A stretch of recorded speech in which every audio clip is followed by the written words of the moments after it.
Karate എന്നാൽ കൈപ്രയോഗങ്ങളാണ്. ഇത് പഠിപ്പിക്കുന്ന ഞാനാണ് നിങ്ങളുടെ ഗുരുവും ദൈവവും. നിങ്ങളുടെ ശരീരവും മനസ്സും ഗുരുവായ എന്റെ തൃപ്തിക്കായി നിങ്ങൾ സമർപ്പിക്കണം.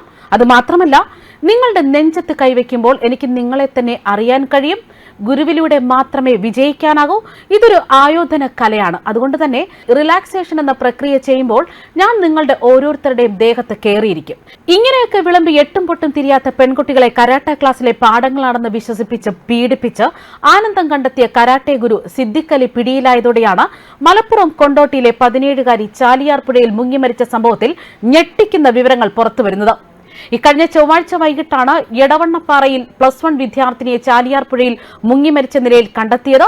ഈ സംഭവത്തിലാണ് കരാട്ടെ ഗുരു സിദ്ദിഖ് അലിയുടെ ഞെട്ടിപ്പിക്കുന്ന പീഡന വാർത്തകൾ പുറത്തുവരുന്നത്. ചൊവ്വാഴ്ച രാത്രി 8 മണിയോടെ ചാലിയാർ പുഴയിൽ അധികം വെള്ളമില്ലാത്ത ഭാഗത്ത് കമിഴ്ന്നു കിടക്കുന്ന നിലയിലാണ് പെൺകുട്ടിയുടെ മൃതദേഹം കണ്ടെത്തിയത്.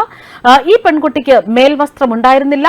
ഒരു ചെരുപ്പ് മാത്രമാണ് മൃതദേഹത്തിൽ നിന്നും കണ്ടെത്തിയത്. അതേസമയം ഇതിൽ കരാട്ടെ പരിശീലകനായ സിദ്ദിഖ് അലിക്ക് പങ്കുണ്ടെന്നുമാണ് കുടുംബം ആരോപിച്ചത്. ഇതിനു പിന്നാലെ നടത്തിയ അന്വേഷണത്തിലാണ് സിദ്ദിഖ് അലിയുടെ കൊടിയ പീഡന വിവരങ്ങൾ പുറത്തുവരുന്നത്. തുടർന്നാണ് വാഴക്കാട് പോലീസ് ഇയാളെ അറസ്റ്റ് ചെയ്തത്. കോഴിക്കോട് മെഡിക്കൽ കോളേജിന് സമീപത്തെ സ്കൂളിലെ +1 വിദ്യാർത്ഥിനിയാണ് ഈ പെൺകുട്ടി. 8ാം ക്ലാസ് മുതൽ ഈ പെൺകുട്ടി കരാട്ടെ പഠിക്കാൻ പോകുന്നുണ്ട്.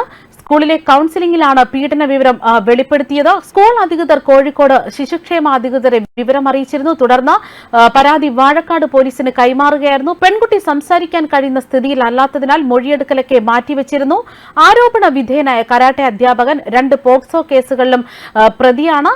ഊർക്കടവിലെ ഇയാളുടെ വീട്ടിൽ വെച്ചുള്ള കരാട്ടെ പരിശീലനത്തിൽ വിവിധ ബാച്ചുകളിലായി 30ഓളം കുട്ടികളുണ്ട്. ഇതിൽ 10ാം ക്ലാസ്സിൽ മികച്ച മാർക്കോടെ വിജയിച്ച പെൺകുട്ടി മാനസിക പ്രയാസത്തെ തുടർന്ന് 2 ആഴ്ചയോളമായി സ്കൂളിൽ പോയിരുന്നില്ല.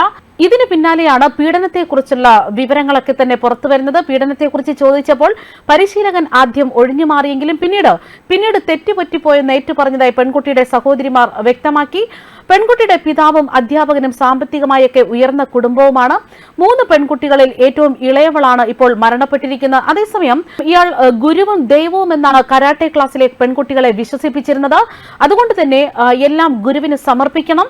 3 വർഷത്തോളമായി പരിശീലകൻ ലൈംഗികമായി പീഡിപ്പിച്ചു എന്ന കാര്യം വൈകിയാണ് പെൺകുട്ടികളുടെ സഹോദരി അറിഞ്ഞതെന്നാണ് പറയുന്നത്. സെപ്റ്റംബർ 15-ാം തീയതി വീണ്ടും പെൺകുട്ടിയെ പീഡിപ്പിച്ചതോടെ പെൺകുട്ടി കടുത്ത മാനസിക പ്രയാസത്തിലായി. കരാട്ടെ ക്ലാസ്സിലെ മറ്റ് പെൺകുട്ടികളെയും കരാട്ടയുടെ പാഠങ്ങളാണെന്ന് വിശ്വസിപ്പിച്ചാണ് ഇയാൾ പീഡിപ്പിച്ചു വന്നത്.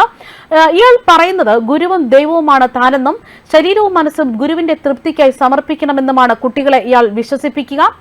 നെഞ്ചത്ത് കൈവച്ചാലേ ഗുരുവിന് നിങ്ങളെ അറിയാൻ കഴിയൂ. ഗുരുവിലൂടെ മാത്രമേ വിജയിക്കാനാകൂ എന്നും ഇയാൾ വിശ്വസിപ്പിക്കും. ക്ലാസ്സിൽ ചേരുന്നവർ ചെറിയ കുട്ടികളൊക്കെയാണ്. അതുകൊണ്ട് തന്നെ ഇവർക്ക് ഈ കാര്യങ്ങളൊന്നും വ്യക്തമല്ല. റിലാക്സേഷൻ വർക്ക് എന്ന് പറഞ്ഞിട്ട് ശരീര വളർച്ചയെത്തിയ പെൺകുട്ടികളുടെ ദേഹത്ത് കയറിയിരിക്കും. തുടർന്ന് തലോടുകയും ചുണ്ടുകളിൽ പരസ്യമായി ഉമ്മ വയ്ക്കുകയും ചെയ്യും. ഇതെല്ലാം തന്നെ സാധാരണ കാര്യങ്ങളെന്നാണ് ഇയാൾ കുട്ടികളെ ധരിപ്പിക്കുന്നത്. എന്നാൽ ഇതിലൂടെ ഇയാൾ പെൺകുട്ടികളെ പീഡിപ്പിക്കുകയായിരുന്നു എന്നാണ് പെൺകുട്ടിയുടെ സഹോദരിമാർ തന്നെ ഇപ്പോൾ വ്യക്തമാക്കുന്നത്. സംഭവത്തിൽ ഇപ്പോൾ ഇയാൾ പോലീസ് പിടിയിലാണ്. ഇയാൾ ഇതിനു മുമ്പ് മറ്റ് പെൺകുട്ടികളെ പീഡിപ്പിച്ചിട്ടുണ്ടോ എന്ന വിവരങ്ങളാണ് പോലീസ് ഇപ്പോൾ അന്വേഷിച്ചു വരുന്നത്. സംഭവത്തിന്റെ കൂടുതൽ വിവരങ്ങൾ പോലീസ് പുറത്തുവിടുമെന്നാണ് വ്യക്തമാക്കുന്നത്. ന്യൂസ് ഡെസ്ക് കർമ്മ ന്യൂസ്.